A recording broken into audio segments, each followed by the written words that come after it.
So welcome everybody to today's In the Know episode, the premium podcast for financial services. Today I'm delighted to be talking to Ian Gibson, who's the managing partner at Evelyn. Great to see you today in the flesh. Yeah, good to see you again. First question then, Ian. Evelyn, Evelyn? Evelyn. Evelyn. Yep. Okay. Evelyn. Okay. Do you want the history behind the name? I do, because I did a little bit of genning up. Mm-hmm. Okay. As you do. I like to know about my guests and a bit of history. And I noticed that Evelyn is or Evelyn Gardens is quite close to Roland Gardens. Mm-hmm. And I was just interested why they didn't call it Roland rather than Evelyn. Yeah. Could you imagine the guy being in the marketing department and saying, let's go for Roland?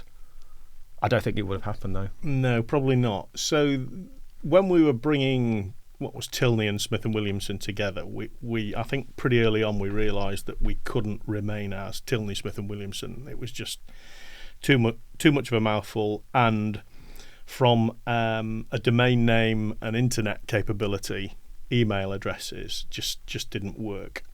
So there was a group of individuals far cleverer and brighter than I that sat together and did a bit of research on our combined history.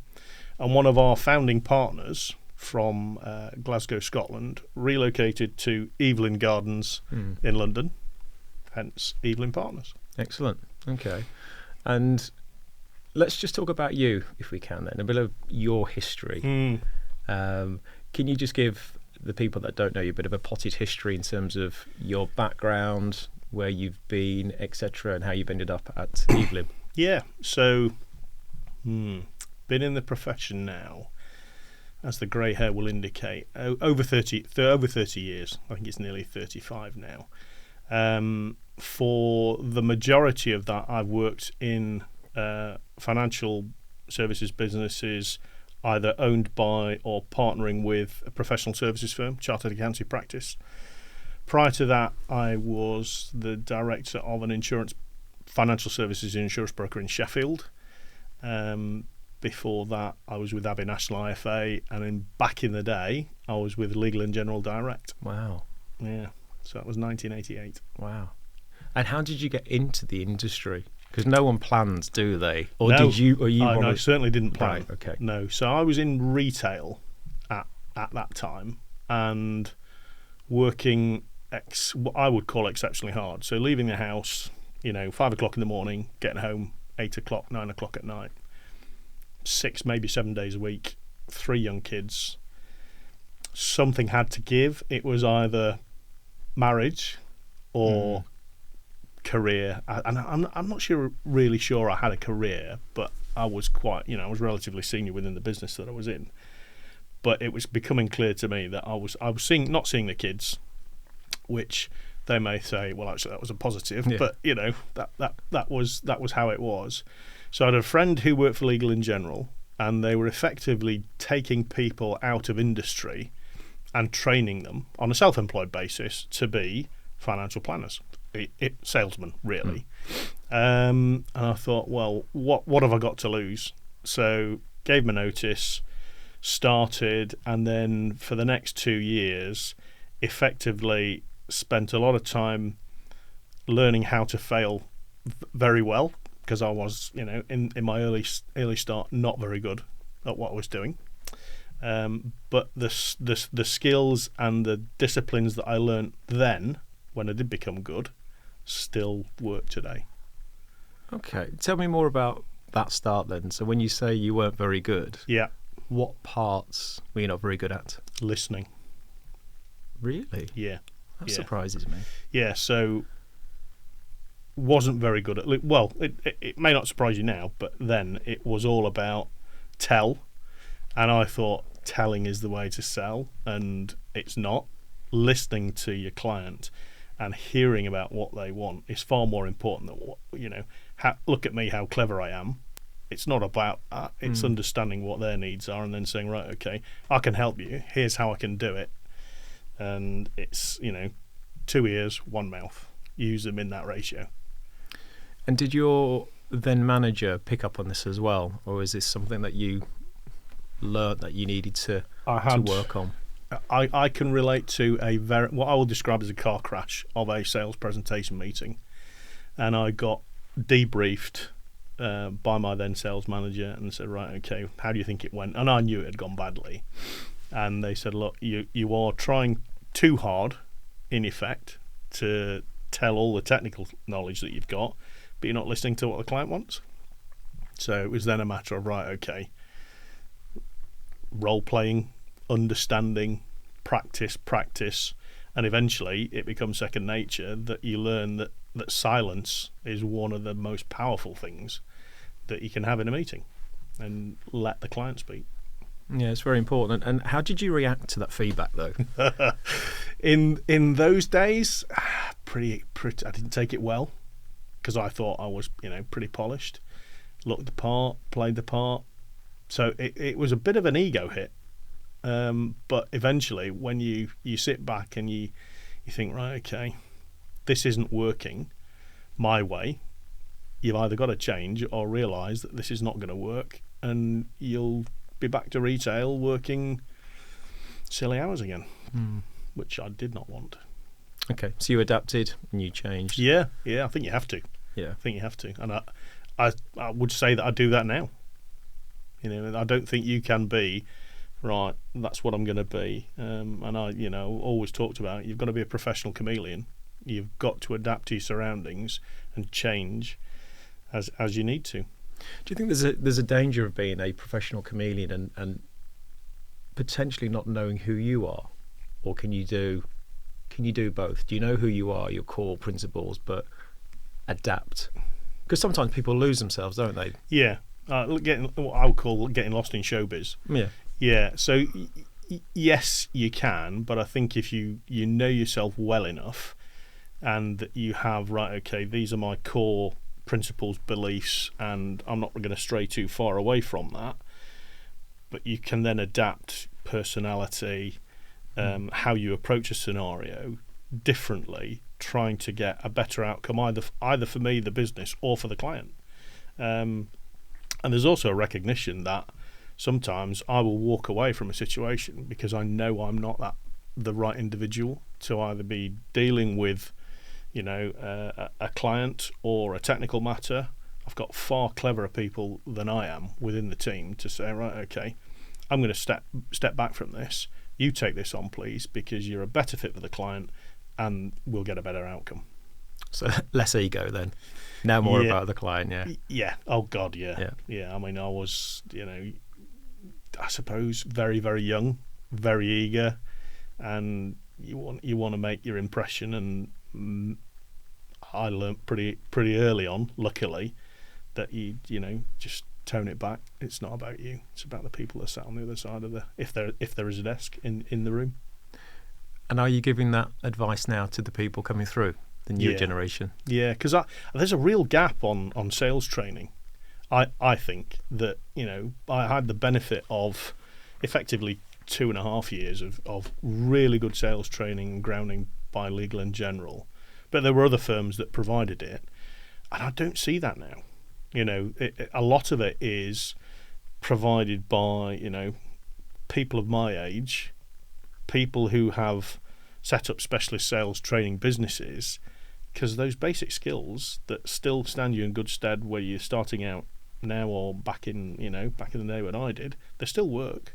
It's still about activity and discipline and learning your elevator pitch and making sure that you're confident in how and what you put across. Do you think there's because I felt this for a while, that there may be a stigma between sales and financial planning because of what's happened in the past. Mm-hmm. And to consider yourself a salesperson and to learn the art of being a salesperson, do you think that there is a bit of a stigma within financial planning because of the background, the history of perhaps salespeople not doing the right thing for the client? Yeah, I think less so now than maybe 10 or 15 years ago. I think there has been a lot of change within the financial services marketplace that have driven out some of those sharp practices. So I think that it's less so now, but certainly people would either call themselves or they would hate to call themselves salespeople when they were. Now I think you can be both a salesperson and a planner. And do you do a lot of training yourself then now, or do you bring in experts to help with that positioning, the elevator pitch? How do you do it from a development point of view? So we've got an internal team at Evelyn Partners, but we also do coaching locally. So it's important that when people do go away from their initial training, that they feel that they've got the support locally, that they can say, look, I'm not enjoying this, or I'm not doing well with this. How would you do it differently? We had a session in the office a few weeks ago about pitching fees and how we would do it, and it was uncomfortable for some people. How come? Because they're just not used to it. The fear of pitching a fee at a certain level is quite a challenge when you've never done it before. So I think it's making sure that people understand the perception of that fee is in their head, not necessarily how the client would value it. Let them make that decision. That's the fee for the work. I guess it's perception of value, isn't it? What you're actually getting as a client. Yeah. Well. Show them that you can add value by either improving the scenario, saving them, a considerable amount in tax, and they'll see the value. If you don't illustrate that, then they will find it a challenge to think, well, why should I pay that when I don't know what I'm getting? Do you think that's a bit of a British type thing, though? Talking about money and fees. Stiff upper lip and all that sort of stuff. Yeah, talk about money. Yeah. No, I don't think so, because there's no issue with it in a professional services firm, which is where I really learned, crikey, they can pitch that and the client doesn't bat an eyelid. But I would go and talk about, complex matters and you think, do I, dare I? Yeah. And professional services, no issue whatsoever, and rarely did they get challenged on fees. So it's all in here. It's a mindset. Yeah, absolutely. Yeah, it's a mindset. It's a belief system that you're worth what you're charging, because you are ultimately creating a plan, saving them money, creating tax solutions for them. It's a good positive. Yeah. So that brings me on to Evelyn. What's the best way to describe the business? So I would say full service professional services client focused firm, and that goes from, I suppose, within group we've got our Best Invest platform for clients who don't want to engage on a face-to-face basis. We've then got Evelyn Partners Financial Services, so for clients who want to engage on a face-to-face basis, and then we can model a solution from an investment perspective. Model portfolio services, full discretionary, and then we've also got our professional services colleagues, so private client tax services, audits, everything that you would expect from, typically a Big Four accountancy practice. Evelyn Partners can provide. And I think this is always a difficult question, or the answer is quite difficult. But if a client was to say, "Well, what makes you different to the others, the other three?" How would you talk to a client to talk about what makes you or Evelyn different or better than the others? Our USP. Yeah. So I think it's the fact that we can genuinely, and I do mean this genuinely, that we can put three exceptionally qualified and highly experienced individuals in front of a client to talk about financial planning strategy, the underlying investment strategy, and then the tax strategy that will wrap around all of that to make sure that all three of us, let's say us collectively, are working in the client's best interests at all times, and our advice dovetails. Now, I think that there are a number of firms where you'll get two out of those three, but there are very few firms that will give you, if any, in the UK, the service that we can provide. And do you measure client service, retention, etc.? Yeah. So it's pretty high on our list. Is it? Yeah. Yeah. So it's important that we deliver to our clients what we pitch to them at outset. And we actually like to know if we get it wrong, because it's more important for us to learn from those issues because we won't get it right 100% of the time, but we can. When we do what I would say drop the ball, it's important that we pick it up quickly, recognise it, let the client know that we've identified an issue, put it right almost even before they know, and then say, we did this, there's the resolution, you're almost not affected, but we want to disclose to you that this is what we've done. So with regards to clients then, Ian, who owns the client relationship? So when there is a problem, where would a client turn to? If there are three people looking after different parts of the process, where, if I was a client, where would I turn to say there being an issue, etc.? And who normally, if that's true, does somebody normally manage the relationship, like an account manager? Yeah, so good question. We would always appoint, where we are acting either as a 2 or as a 3, a lead point of contact. So first of all, the client will know A, who that is, but B, the team that sits behind that individual, so that if they aren't contactable for any reason, there will normally be either 2 senior people that will then step up, plus the admin support that sits behind. So a client will always know, right, that's my initial point of contact, mobile, email, etc., however they want to contact us. And everybody else will then be copied in. Okay. And in terms of when you say retention's really important to the business, do you assess the client retention? What do you go through as a process to understand client retention? Do you do feedback, documentation? Do you annual appraise? How do you sort of demonstrate that you are retaining those clients and they are? So there are, dare I say, client satisfaction surveys that go out, and we will actively seek feedback on how we approach matters, how we deal with certain scenarios. So that helps us understand our clients better.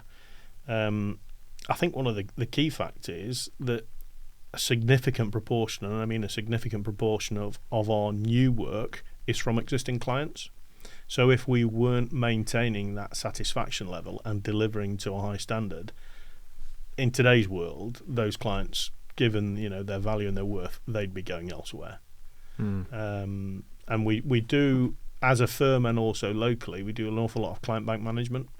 So where we know that people need capacity and there's opportunity to maybe refresh a relationship, we'll introduce new people to that relationship, manage that over time.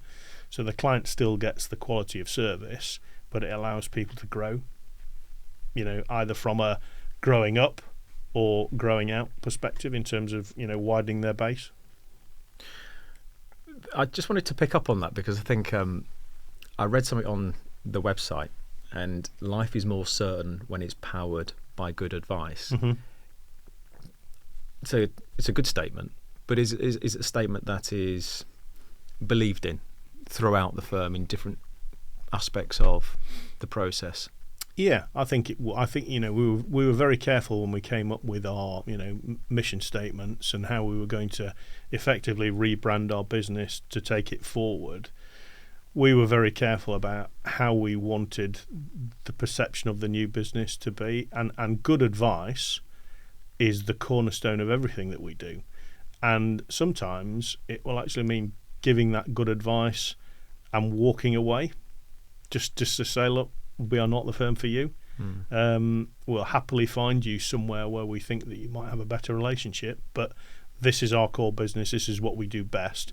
You don't fit. And rather than trying to fit square peg round hole, we would far rather engage a client on the right basis rather than try and we can do this way and we can do this that way. If it's not right for us, it's not right for us. Is that when clients perhaps don't believe in advice as well? So there's a mismatch in terms of what you believe in and what you're trying to do, and clients perhaps don't want that. I think there's the advice, and we touched on it earlier, the advice and the value. Seeing where the advice point is. I think people can see that when you then have a conversation about, I've got the knowledge and the skill, and this is how I'm going to apply it, and my fee to do that is. That's sometimes a challenging conversation.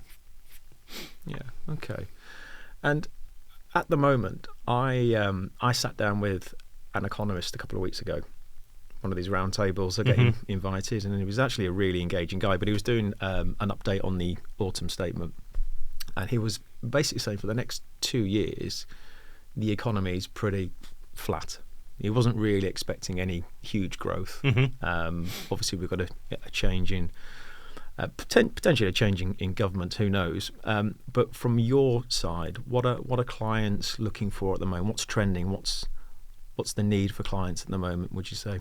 I think it very much depends on what the client's objectives are, and they will range from capital security, capital preservation, little or no risk, to effectively I've got a tranche of money that I can deploy.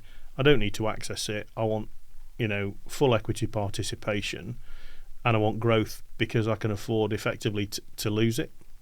So it's making sure that, we as professionals listen to the client and say, right, okay, I hear what you're saying, but are you actually prepared to do that? So it's trying to manage the downside and say, right, markets will do what markets do. There's little or no control that we can apply over them. We can give you some steers as to what a house view is, where we think that the key assets that you should be invested in are. But the reality is, if a client isn't prepared to see those, bandwidths of volatility, then we should be saying, right, okay, we need to have a talk about taking risk off the table or putting more risk on the table if they need capital to achieve a certain return. So I in the main, to answer your question, they want the money to grow. Yeah. But they want their money to grow within a reasonable bandwidth. Yeah. Without taking undue risk, which I don't think is unnatural. And I think if you sat most clients down, they'd say, yeah, I want my money to grow, but I don't want to lose it. Do they tend to be quite sensible decision-making sort of process with clients, yeah, rather than the volatility of rising inflation, Ukraine, I need my money out now, etc.? Does it tend to be quite... They look for reassurance, right? Yeah, there's a reassurance aspect, but I think that the type of client that we're dealing with are reasonably experienced with both running businesses, and they see how economies and economic policy impacts them. Widen that out to the UK and then the global economy, they've got a fair idea of what's going to happen with markets. So it's then just, right, okay, you're experienced, we can do this, we can demonstrate our track record. It comes down to the trust element of, do they think that we'll deliver? And, fortunately, we've got that track record that we can readily show to clients, yeah, we're good at what we do, trust us. We'll manage and we'll go through the process of making sure that your portfolio and your strategy is right for you, but trust us in that process. And what is a typical client? Who's the target clients that you're looking for? Who would they be? What do they look like? So owner-managed businesses, entrepreneurs, people that have both created wealth and are looking to invest that and manage it for the next stage of the journey. There could be people who are on the accumulation trail, just setting out, fellow professionals, people who haven't quite made partners in professional practice yet. We'd love to sit down with those sorts of people and say, right, okay, this is your journey to partner. This is how it looks from a financial perspective. Because we, without blowing up, we do a lot of it, and we talk about, right, okay, this is your journey when you're going from employed to self-employed. These are the tax things that you're going to hit. And working with our professional services colleagues, we're able to signpost the little things that can become quite important if you don't get them right. Okay. I want to talk about culture. Mm-hmm. It's a big thing. Everyone talks about culture. What is culture? Yeah, what is culture? I when people ask me about my business, tell me about your culture, I always think it's very subjective, and I do my best to explain what I believe the culture of my business is. But I had a conversation with John White a few weeks ago. He was talking about culture, but he was talking about culture from a perspective of working within accountancy firms, whereby, I'll sort of paraphrase a little bit, he was saying that the best cultures were the ones that had already an embedded culture. And at accountancy firms, which was his background, is where he probably found that there was the embedded culture and everyone knew what they were doing, where at the moment they're buying loads of businesses and it's all, it's more challenging. How do you go about building a culture within your team, within Evelyn, within a larger business, which is an amalgamation of different companies anyway? Yeah. So it's a challenge, no doubt about it. And I think it starts at the top, and you have to set, a clear vision of where you want the business to be. Give the direction and the ability for the people that work with you and around you to influence how that culture develops. So, certainly at Evelyn Partners and certainly locally, it's important that everybody has a voice. We will all talk as a leadership team locally, and we will come across, right, okay, how do we do this? How do we do that? And we will make a decision based on, what is going to get us the best outcome as either individuals, as a team, as an office, and how do we then grow that within Evelyn Partners? So it is a challenge, but I think it comes down to people wanting to make a change for the better, and really improving on where we are now, or where we were now as a business, to where we are now. And you can see the massive strides that we've made, both internally and externally. And it's having that vision, sharing that vision, communicating that so people can understand it. Because if they don't understand it, they're not going to buy into it, and you're not going to get that. This is our culture. This is how we work. This is the Evelyn way, in effect. Is it something that is also used in your performance reviews? Again, how you demonstrate culture and the behaviours aligned to that. Is it something which is embedded into the business from a learning and development and a performance issue? Yeah, we are all about empowering our people, and personal development plans are a big thing, certainly for me. So anybody that comes into the office will have a chat about, right, okay, what do you want to do? Where do you want to be? What support can we give you? Might not actually be anything to do with what their role is, but it's important that we understand that those are the ambitions of that individual, and that we can say, right, okay, we can help you with that. We recognise that, and because we are such a big business now, it isn't necessary that you're going to stay in that role and within financial services, investment management, or professional services throughout your Evelyn Partners career. You can move between all three, and it's giving people the vision that you can actually see, right, okay, I can stay here, rather than thinking, right, okay, I'm going to be here for 2-3 years and then I'll go somewhere else to achieve, and helping stop that merry-go-round of 2.5 years move, 2.5 years move, 2.5 years move, and ultimately end up where they think they want to be. So this is about supporting people through their career. Yeah, very much so. I would rather invest time in people to help them overachieve and stay within our business than let them go to a competitor and think, crikey, they're great, but they should be great with us. Yeah. And do you think that's changed over the years in terms of how much time now is spent on personal development, almost professionalising financial planning? Yeah, I think that, a number of years ago there was none. There was no, or very little, say none, very little planning time, very little time to develop a plan to help improve. It was very much self-driven.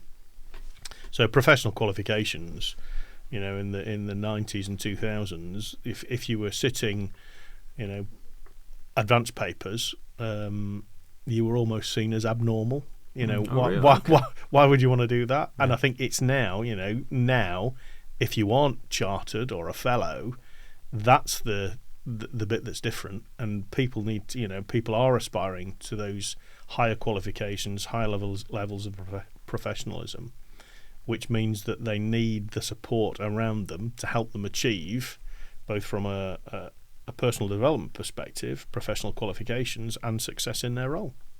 Because we were talking off camera, weren't we, about the next generation, and we do now live in a society where it's now, everything is now.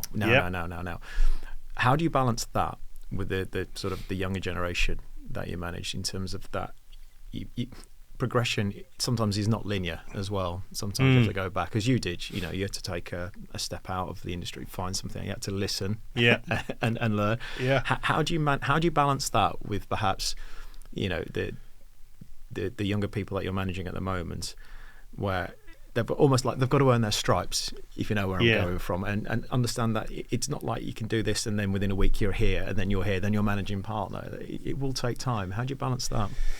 It's interesting. So I can relate this, because I had a conversation with one of the team later last week actually.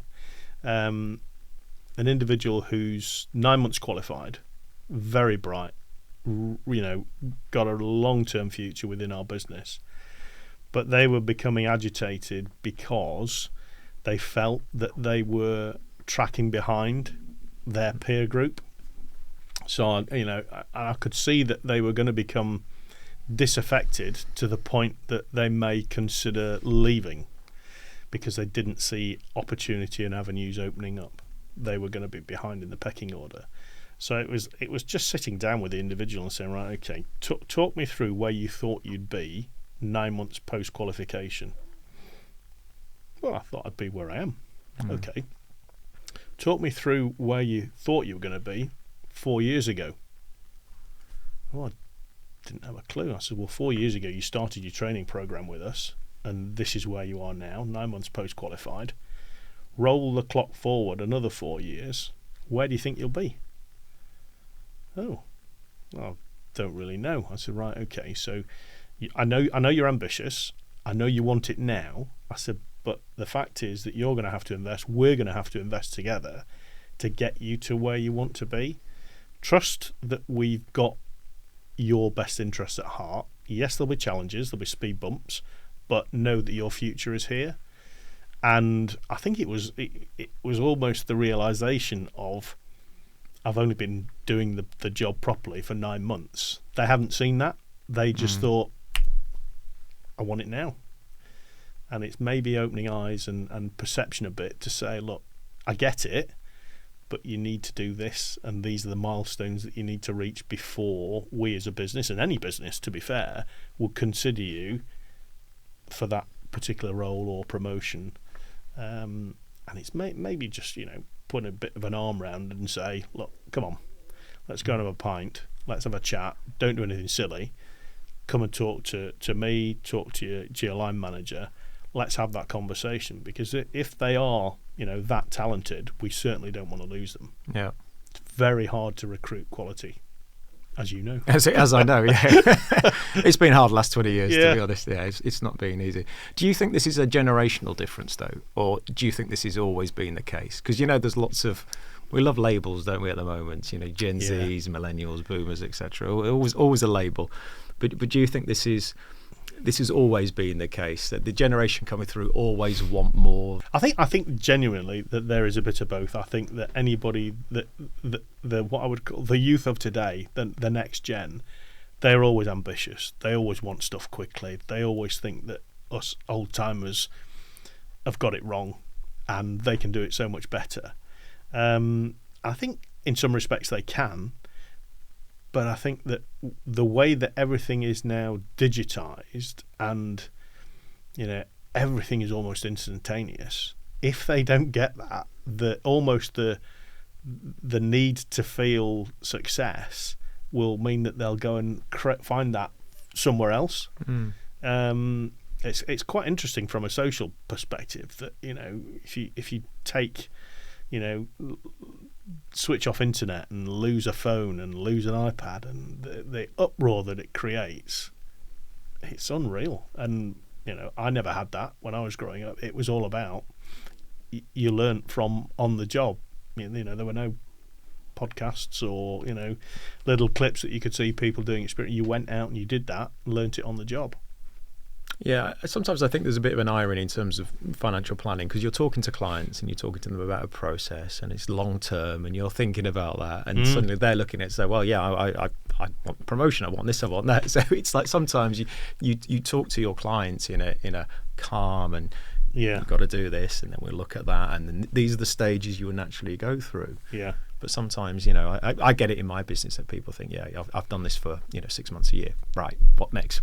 And, you know, there is a lot of resilience to become better and better each day. It's not easy, but I think it's just managing those expectations. I think communication is the key to this. Just managing those expectations and communicating. And sometimes naturally there'll be a disparity in terms of where they are, where you think they are. But that's life. I think we just have to handle that. Yeah, and I think as long as you've had that open dialogue and you've been clear to both the individual and honest to both them and yourself about where they sit in terms of progression, then most people, I think, will react well to that. And ultimately, it's their choice then to say, right, okay, yes, I'm happy and I'm going to stay, and I appreciate the inward investment, support, etc. Or, do you know what, my future lies elsewhere? And if that's the outcome, I wish anybody the best. And if they're that good, we'll take them back.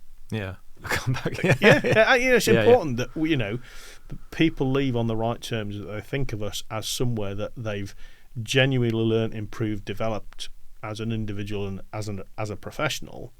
Because if something for any reason doesn't pan out, if they're that good, we will gladly take people back. How big is your team at the moment?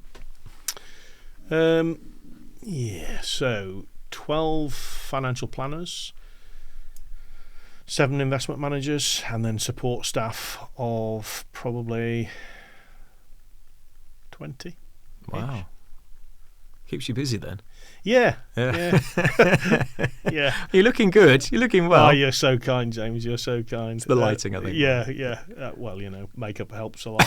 I actually enjoy it. I think that if I didn't have the same passion and the enjoyment out of helping both clients but the team, I'd have probably said, right, enough's enough. There are challenges, and I refer to as speed bumps, but it's getting over those and looking at the long-term vision. You think, right, okay, yeah, I know where I'm going here. You can all come with me, and I'd love you to do it. And I'm very fortunate in that I've got some super talented people that make my life so much easier. And without them, then it would be difficult, and I probably would be having a conversation with myself about, not going to work today, or not, as the case may be.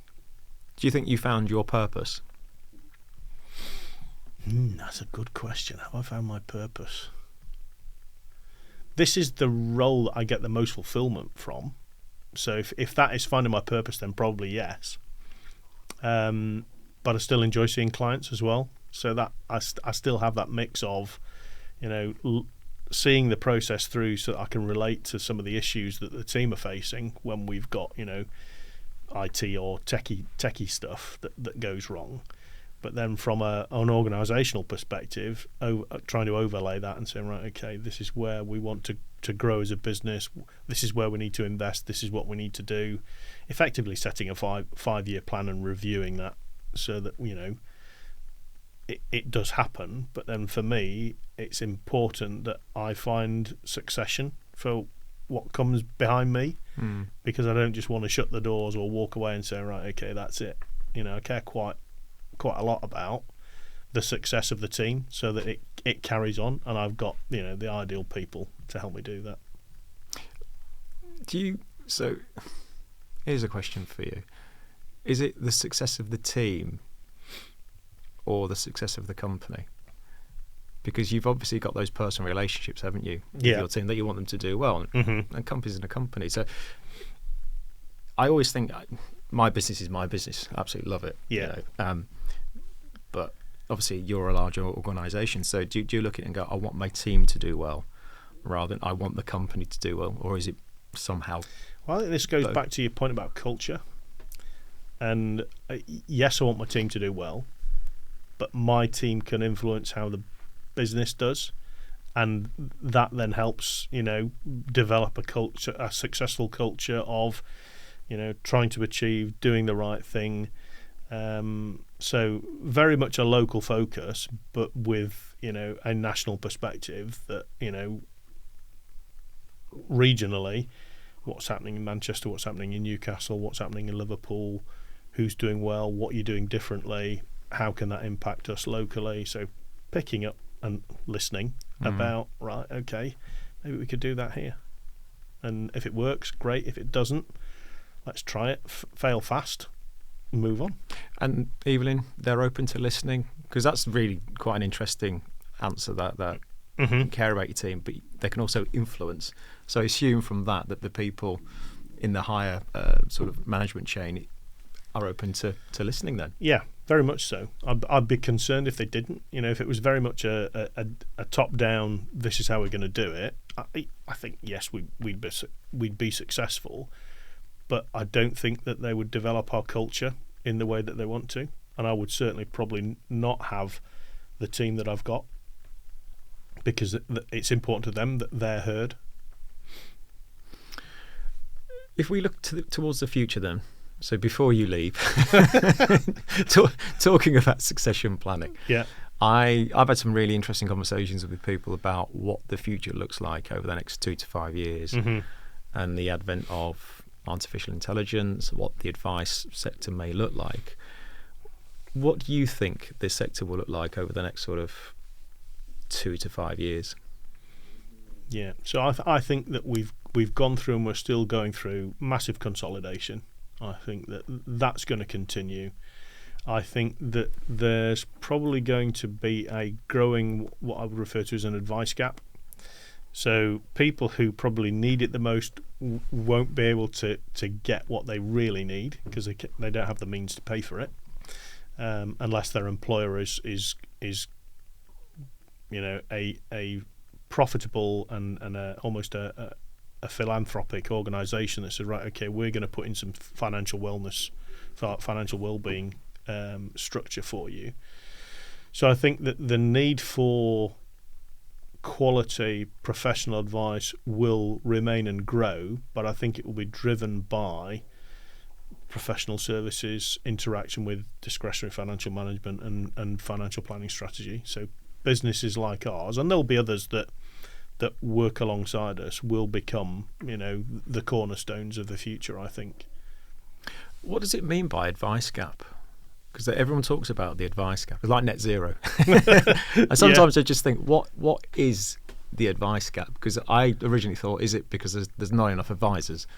Or is it a case of actually there are enough advisors, but perhaps there isn't enough advice for those people who can't afford advice? Yeah. It's a term that gets I think it's down to cost. Yeah. I think, the stuff that we do on a pro bono basis, that we should probably think, right, maybe we should be doing more of this, but ultimately we've got to pay the bills. But there is, a certain sector within the working community that have no access to advice, can't afford to pay for advice. They're probably the people that actually need it the most, and have little financial awareness.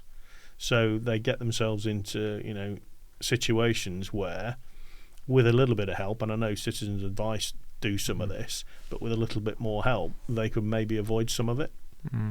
So that's where I see it. And I think once you get into a certain level of employment, then you'll get some financial benefit through your workplace, but then paying for advice outside of that, some people will find a challenge. Did I read somewhere the FCA are looking to do something with simplified advice, change the rules or the regulations to allow it to? Because at the moment there's a bit of confusion about what's advice, what's guidance. Are they trying to look at that to potentially plug this advice gap? I wouldn't be surprised if they are, because I think the guidance and advice, effectively, if you give advice, your reputation's on the line. Guidance, effectively, we're not making any decisions, we're not telling you what we can do.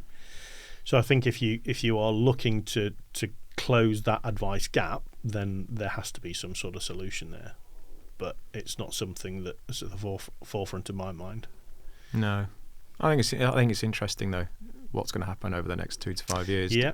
And so you're thinking larger firms, multidiscipline, working with clients, etc. Yeah. Do you think that potentially reduces client options?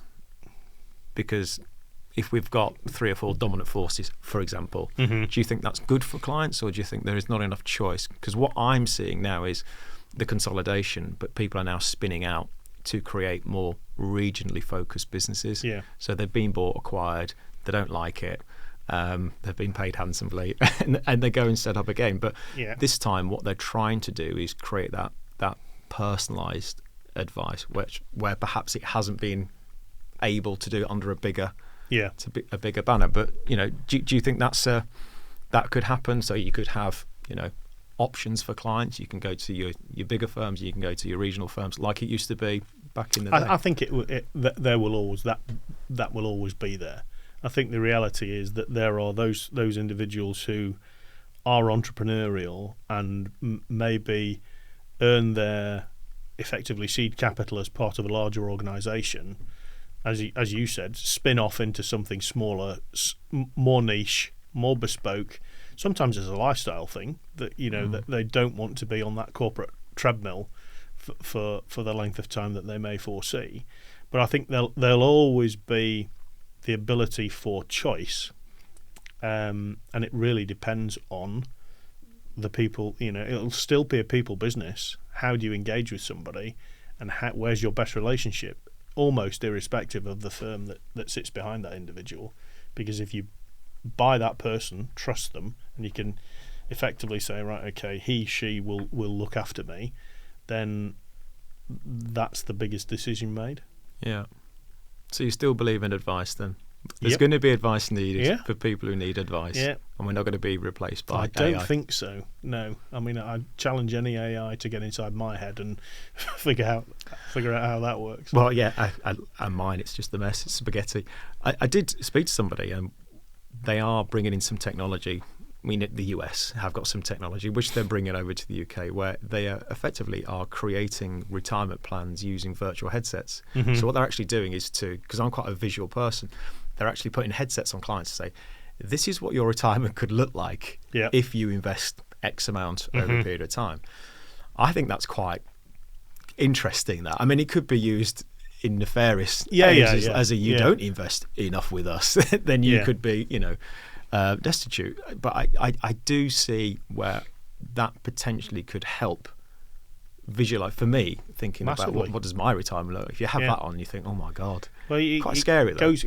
Well, yes and no, but that's just advancing from back in the day where you use a pen and a piece of paper or a pencil and say, right, I'm going to draw you a picture of this is what the future looks like.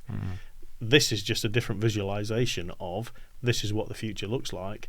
The fact that they can probably make it extremely real and uncomfortable for the individual, and it's then, does that disturbance really go too far? How do you regulate about what is going to be seen and perhaps felt by putting a headset on?